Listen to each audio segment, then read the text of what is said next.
ពីអតីតកាលនៅពេលដែលព្រះអាទិទេពទើបនឹងបង្កើតភពផែនដីទាំងមូលមានភាពស្រស់បំព្រង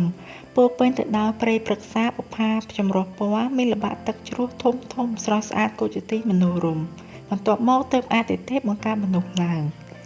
ពេលបង្កើតមកមិនបានប៉ុន្មានមនុស្សក៏នាំគ្នាប្រព្រឹត្តអំពើអាក្រក់កាន់តែច្រើនទៅព្រោះគេគិតថាអ្វីដែលខ្លួនប្រព្រឹត្តវានឹងមិនមានផលប៉ះពាល់អ្វីដល់ខ្លួនវិញប៉ុន្មានទេទើបព្រះអាទិទេពទ្រាំលែងបានក៏សម្រេចប្រតិយាងចេញមកដាស់តឿនដល់ពួកមនុស្សទាំងអស់នោះ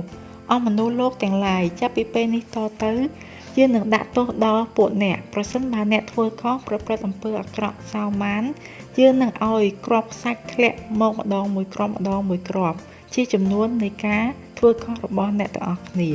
មានបន្ទូលចប់ហើយព្រះអង្គក៏យាងត្រឡប់ទៅវិញទៅប៉ុន្តែពាក្យប្រមានរបស់ព្រះអាទិទេពមិនបានធ្វើឲ្យពួកមនុស្សកោតខ្លាចអ្វីឡើយពួកគេគិតថាត្រឹមតែគ្រាប់ខ្សាច់មួយគ្រាប់វាមិនបង្កជាមហន្តរាយអ្វីទាំងអស់ទើបពួកគេនៅតែបន្តប្រព្រឹត្តអំពើអាក្រក់រហូតមកដល់សព្វថ្ងៃ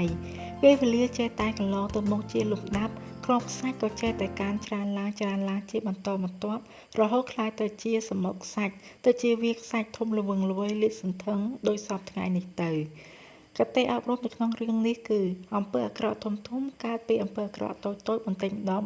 ដងកុំមើលងាយរឿងតូចតាចរបស់យើងឲ្យសោះ